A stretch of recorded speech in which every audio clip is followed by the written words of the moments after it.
से काम और वासना की तृप्ति का साधन समझता है।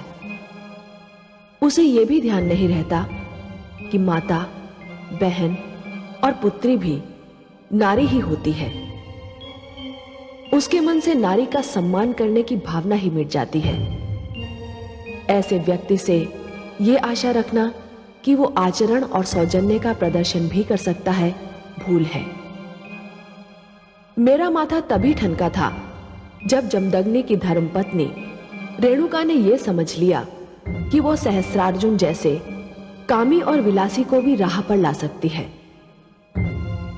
मुझे ना जाने क्यों यह भय लग रहा है कि उसकी ये भूल कहीं उसके और उसके समस्त परिवार के लिए किसी बहुत बड़ी और गंभीर विपदा का कारण न बन जाए।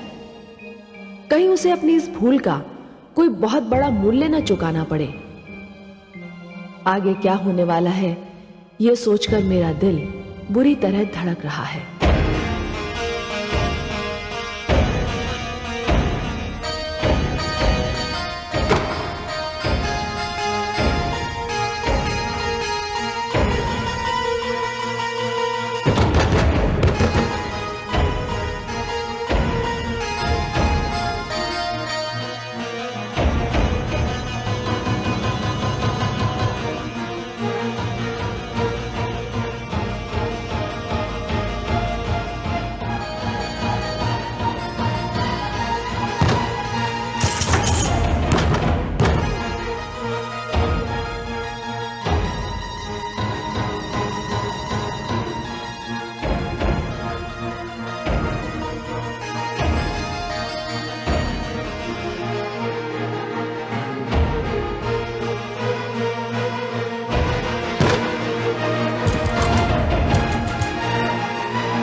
क्या मैं कोई स्वप्न तो नहीं देख रहा देवी? नहीं सहस्त्रार्जुन, तुम स्वप्न नहीं देख रहे हो। तुम्हारे समक्ष मैं ही खड़ी हूं, ऋषि जमदग्नि की पत्नी रेणुका। मैं तुमसे कुछ कहने आई हूं। बड़ी बात यह नहीं है देवी कि आप यहां क्यों आई हैं। बड़ी बात यह है कि इस धरती की सबसे सुंदर स्त्री मेरे कक्ष में, मेरे समक्ष, मुझे अपनी आंखों पर विश्वास नहीं हो रहा देवी। तुम जैसे भोगी और विलासी व्यक्ति की दृष्टि को नारी में सौंदर्य के अतिरिक्त और कुछ कहां दिखाई देता है? नारी के मान, सम्मान, उसके मातृत्व, इन सब गुणों से तो तुम अनभिज्ञ हो, अपरिचित हो। और ये कोई गुण नहीं है, अभिशाप है सहस्त्रार्जुन। सुंदरता तो हर नारी का सर्वश्रेष्ठ गुण है देवी।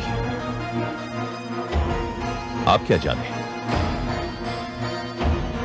आपको पहली बार देखकर फिर देखना, बारंबार देखना मेरे जीवन की इच्छा बन चुकी थी। ये रूप,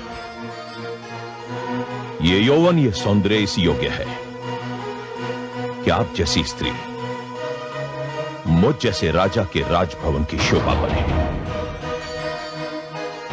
यह तो दुर्भाग्य है, अत्याचार है कि तुम जैसी सुंदर स्त्री को ऋषि जमदग्नि जैसे ऋषि के रूखे सूखे जीवन का अंश बनना पड़ा। आओ सुंदरी, मेरी फैली हुई बाहें तुम्हारे निवास का सुंदरतम स्थान है।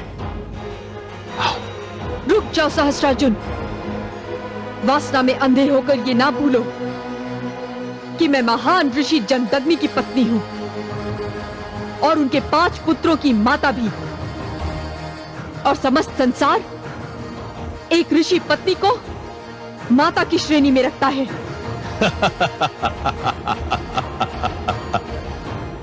सहस्रार्जुन उस स्त्री के अतिरिक्त जिसने उसे जन्म दिया है, संसार की किसी भी सुंदर स्त्री को अपनी माता नहीं समझता देवी। और तुम जैसी सुंदरी को माता समझना सौंदर्य का अपमान होगा, महापाप होगा। आओ देवी, आओ, आओ देवी।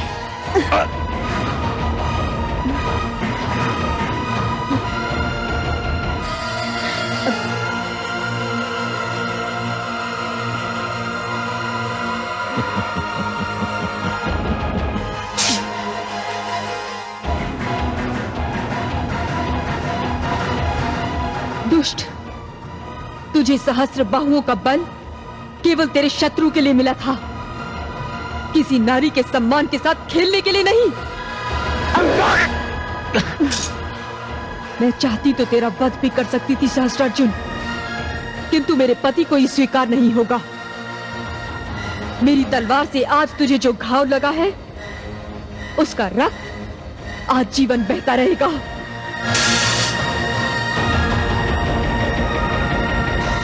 आप धन्य हैं देवी रेणुका, आप धन्य हैं। महादेवी, महादेवी देखा आपने? देवी रेणुका ने नीच सहस्त्रार्जुन को यह दिखा दिया कि नारियों का अनादर करने वालों के साथ कैसा व्यवहार होना चाहिए। देखा कमल नयन, मुझे रेणुका के आत्मसम्मान पर गर्व हो रहा है, किंतु मैं उसके लिए चिंतित भी हूँ। बड़ी विचित्र हैं आप। जब मुझे चिंता होती है तो आप मुझे सांत्वना देती हैं, और अब आप स्वयं चिंताग्रस्त हैं। अच्छा बताइए, आपकी चिंता का कारण क्या है? मैं स्त्री हूँ कमल नयन, इसी कारण मैं पुरुष के स्वभाव को भली भांति जानती हूँ। संदेह पुरुष के स्वभाव का एक विशेष अंग है। दूसरों, विशेषतया स्त्रियों के चरित्र पर संदेह करना उसके लिए सरल है, और कभी कभी उसे इस संदेह में आनंद भी आता है। महादेवी, मैं आपकी बात समझने का प्रयास अवश्य कर रहा हूँ, पर समझ नहीं पा रहा हूँ। रेणुका अपने पति को कष्ट सहते देखकर व्याकुल हो उठी थी।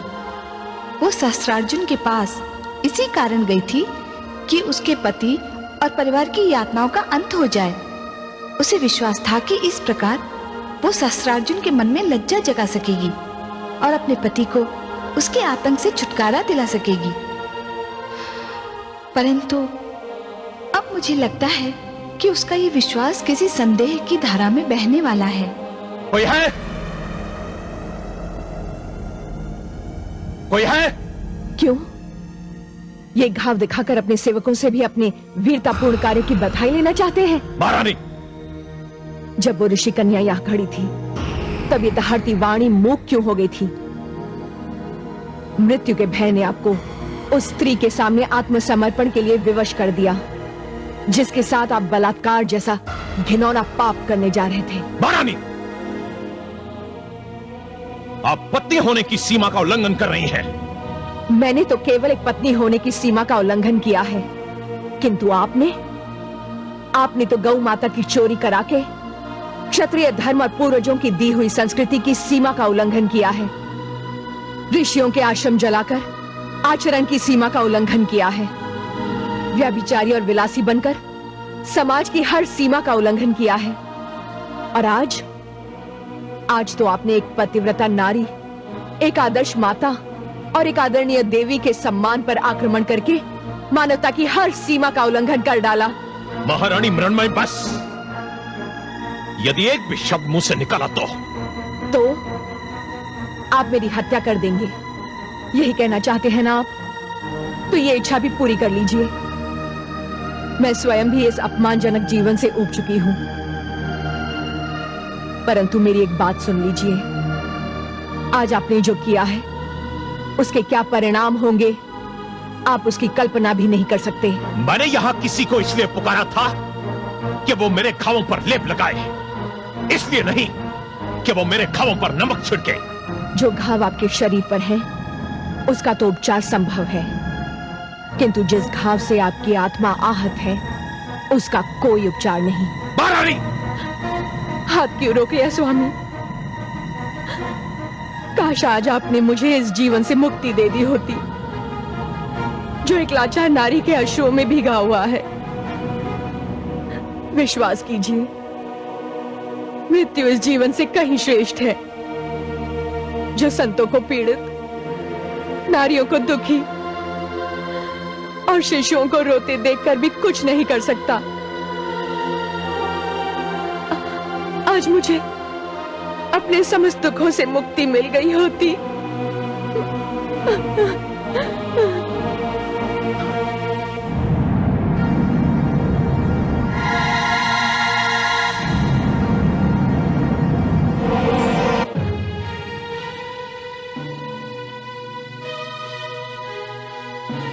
रुक जाओ सैनिकों।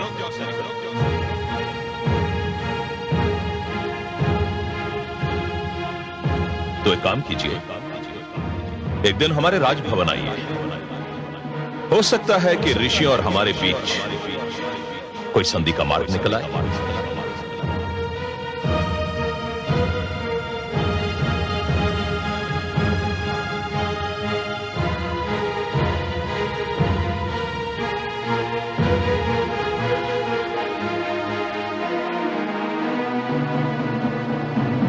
स्वामी,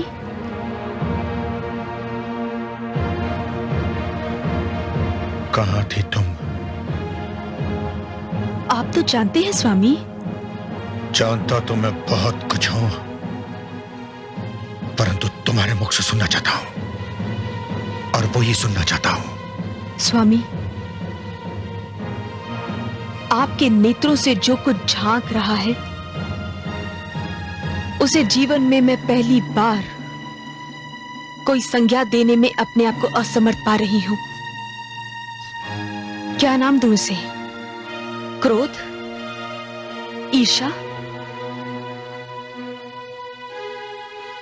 या फिर संदेह?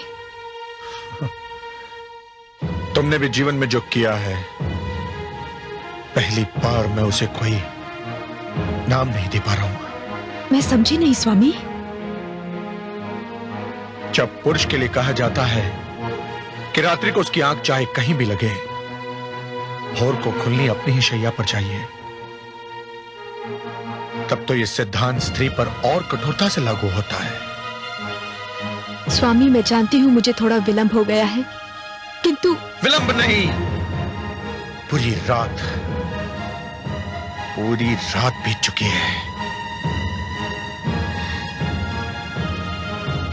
मैं क्षमा चाहती हूँ स्वामी, किंतु आप तो जानते ही हैं मैं कहाँ गई थी और क्यों गई थी।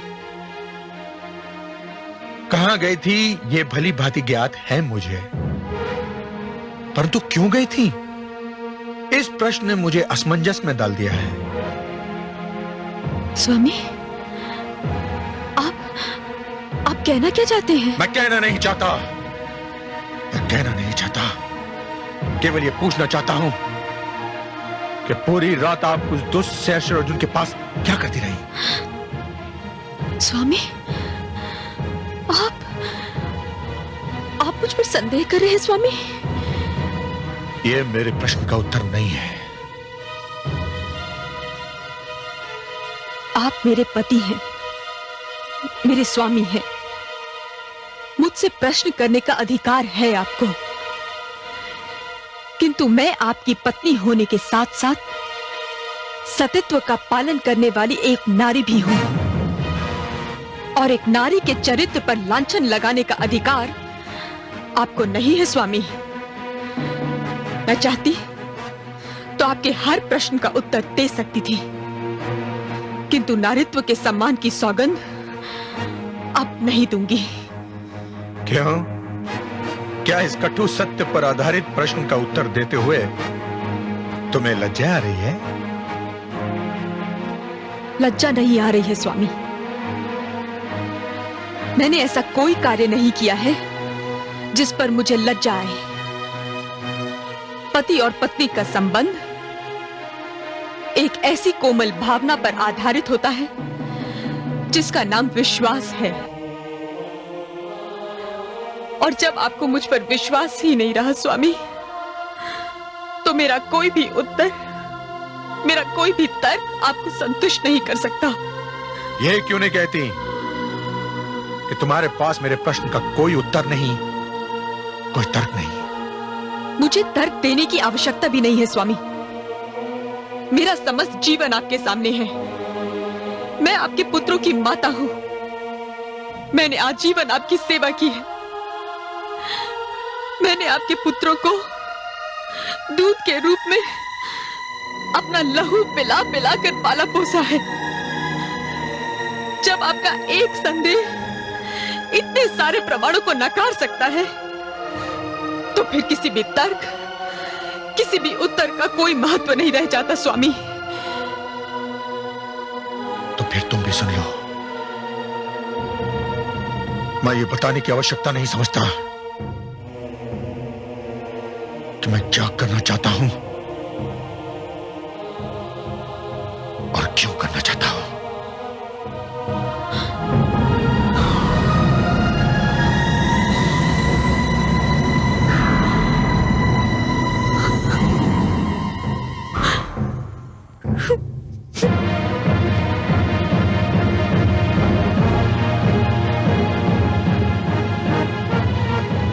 पुत्रों,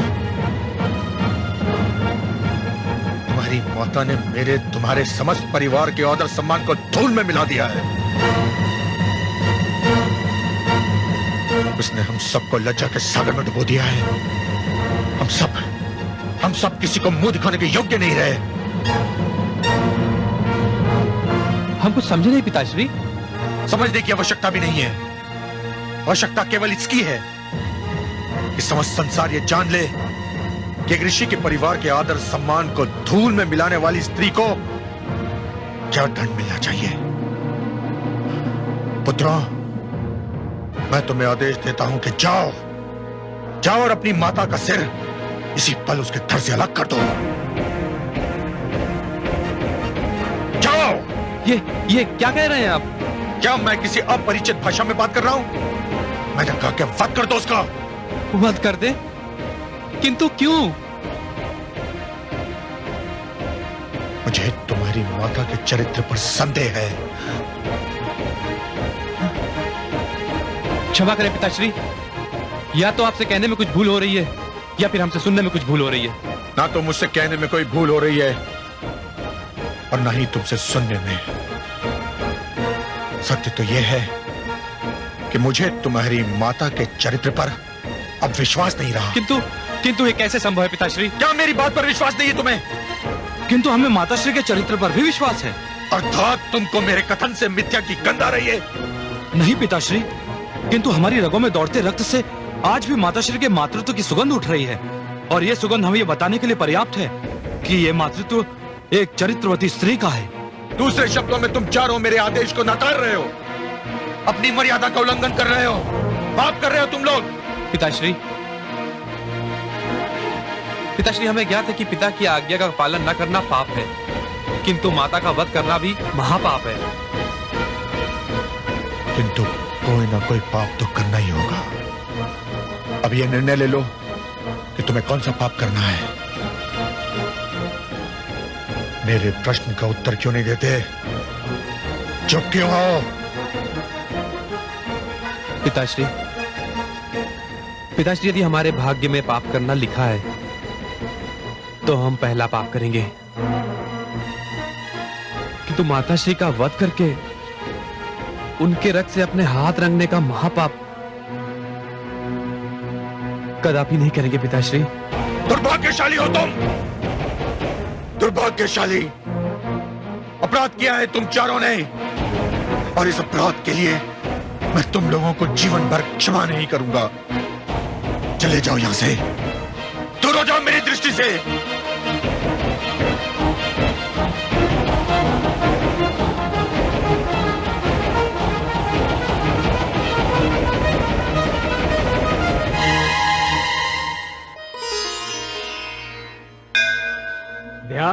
ध्यायेन नित्यम् महेशम्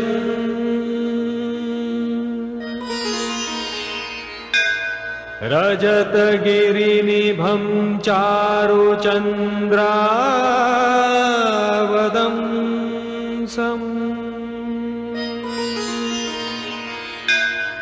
रत्नाकल्पोज्ज्वलाङ्गम्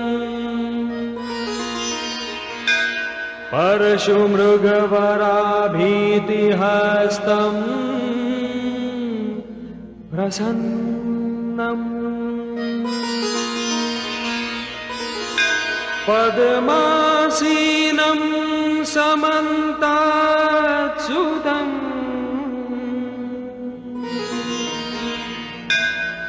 मरगणैर्व्याघ्रकृत्तिं वसानम्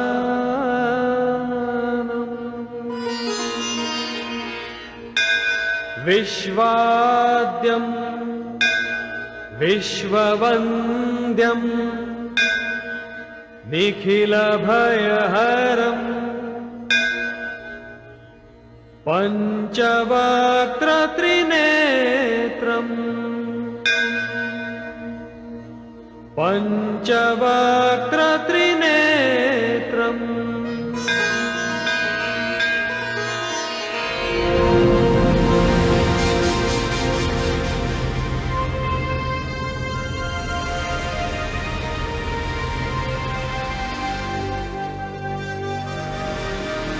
शंभो!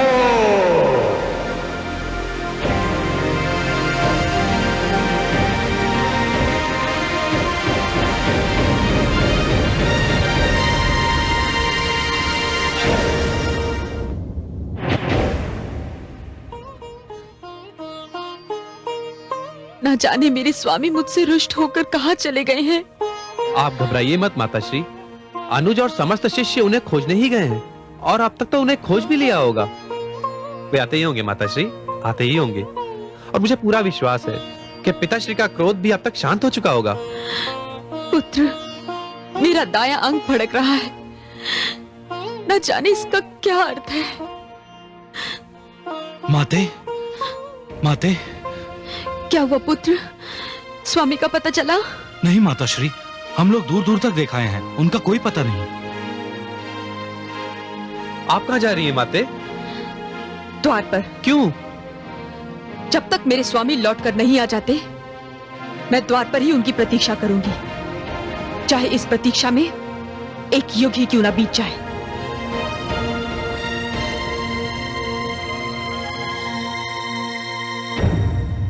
मैं मां हूं, धरती मां।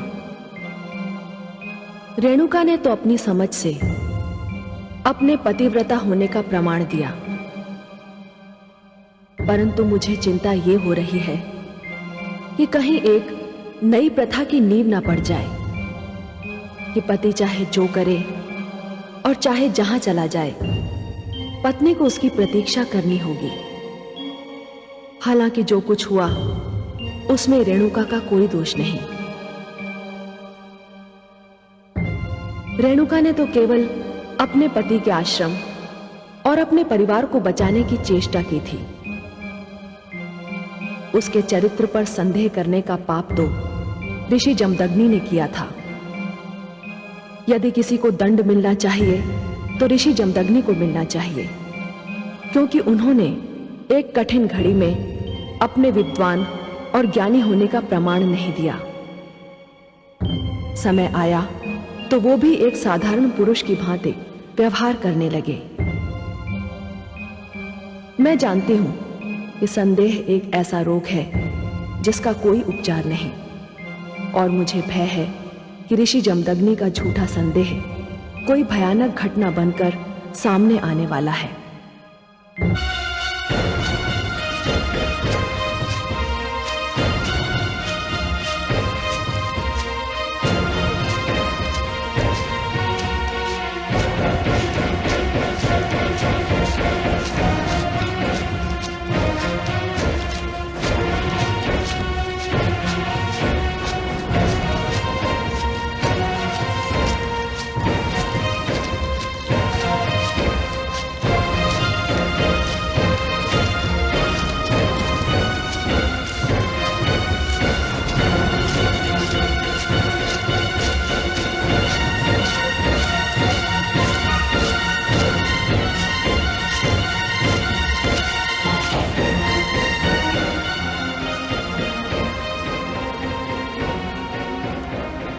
पिताश्री।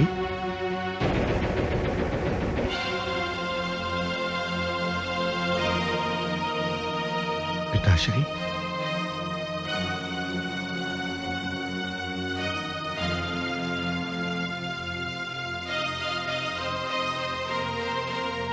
पिताश्री, मुझे नहीं पहचाना पिताश्री?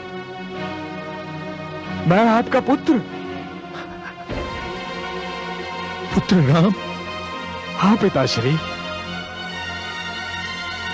पुत्र राम, मेरा पुत्र। पिताश्री, पुत्र राम, पिताश्री, मेरा राम।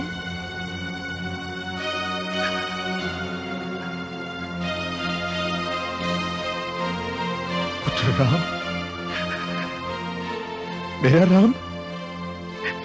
किंतु पिताश्री, अब मेरे गुरुदेव महादेव ने मेरा नाम परशुराम कर दिया है। परशुराम?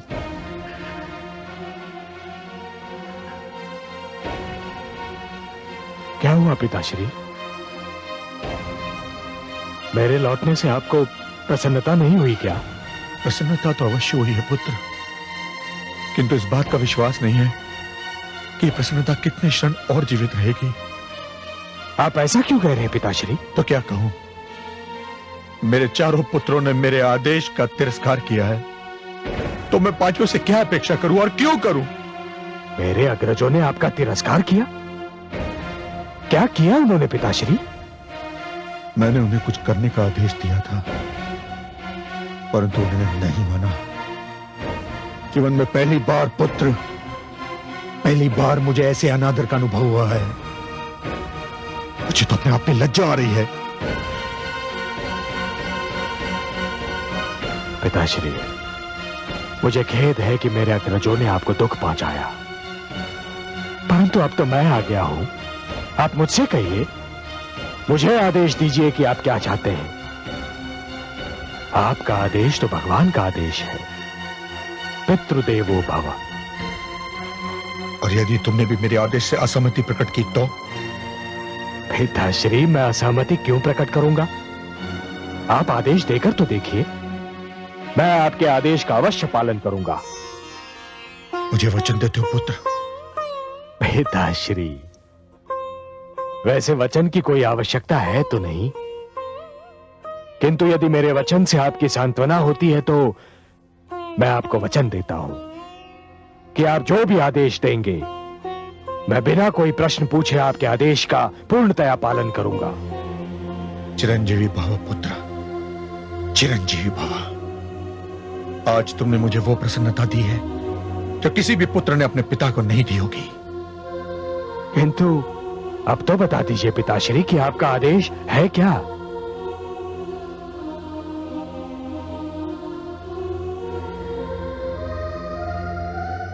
आश्रम चलो पुत्र, वहां तुम्हें सब कुछ बता दूंगा मैं।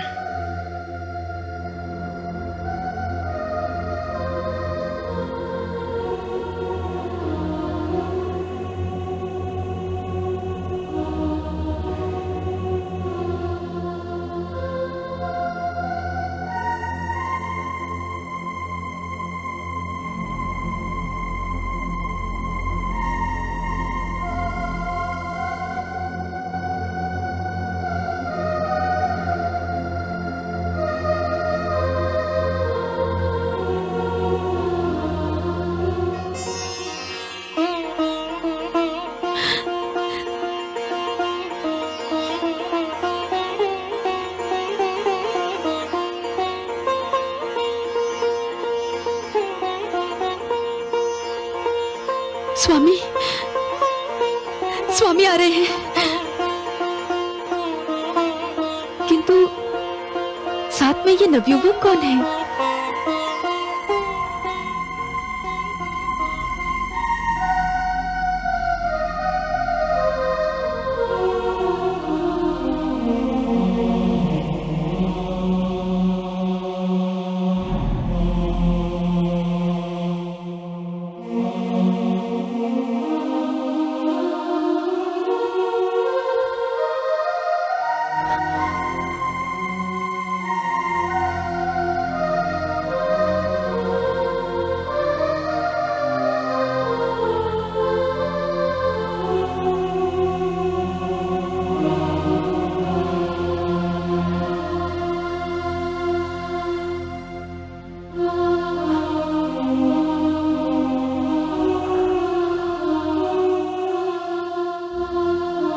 कितने समय उपरांत उन चरणों को छू रहा हूं जो एक पुत्र के लिए स्वर्ग समान होते हैं। हे माता, अपने पुत्र राम का प्रणाम स्वीकार कीजिए माता।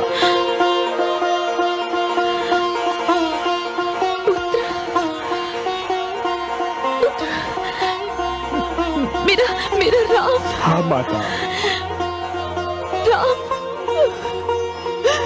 राम तुम आ गए पुत्र। हाँ माता। मेरे लाल। हे माते।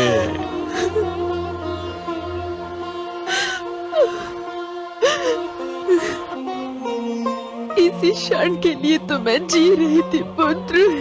माता। हे माते।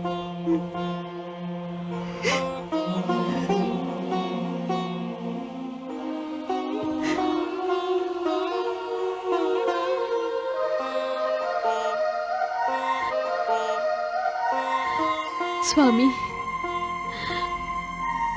मुझे क्षमा कर दीजिए स्वामी, मुझे क्षमा।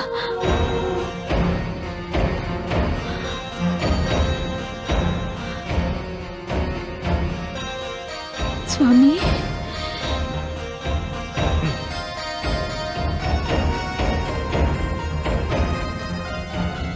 पुत्र, कहीं भावना की धारा में तुम बह तो नहीं गए ना? तुम्हें अपना वचन स्मरण है ना? तो काट दो अपनी माता का सर।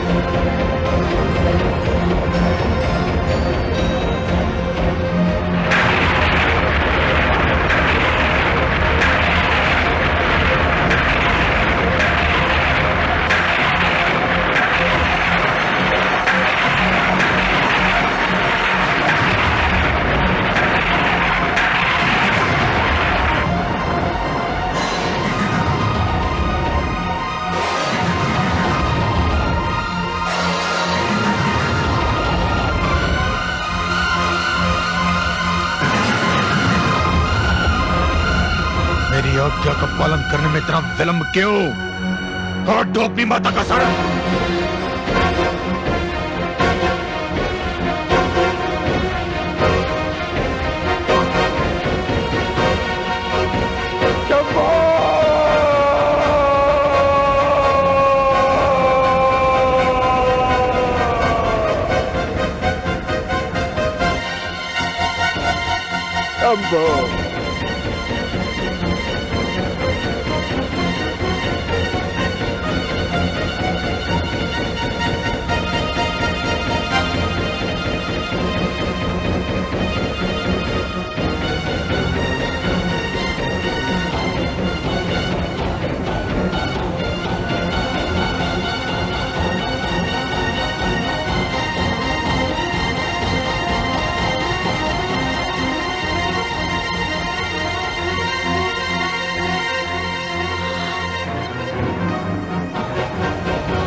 हे परशु, तुझे मैं अपने गुरु शिव शंकर का दिया हुआ वरदान समझूं या अपने दुर्भाग्य का प्रतीक? तुझे मैंने पाया था मानवता के शत्रु सहस्रार्जुन का वध करने के लिए। तुझे मैंने पाया था अपने माता पिता के शत्रु सहस्रार्जुन का वध करने के लिए।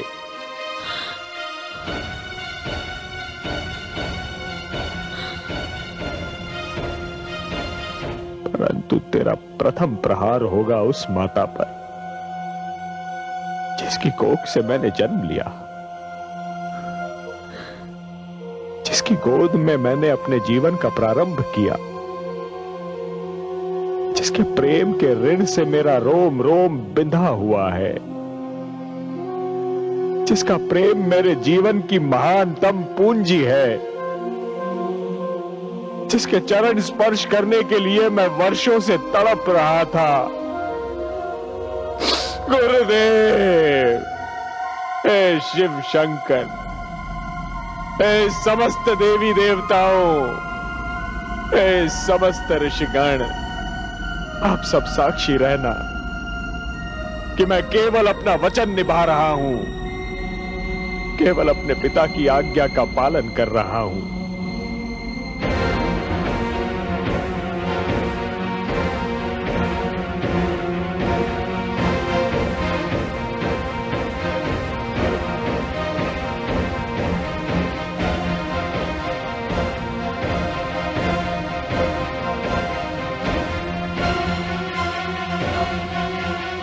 हे माता, अपने इस अभागे पुत्र को क्षमा कर देना माता।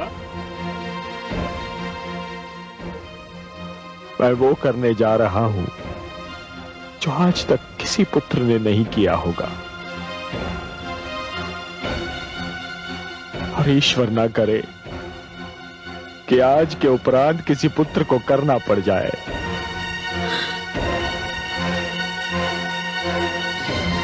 क्षमा माते, क्षमा माते।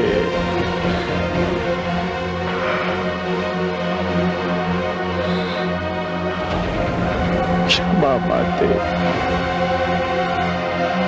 क्षमा माते, क्षमा, क्षमा माते, क्षमा माते, क्षमा।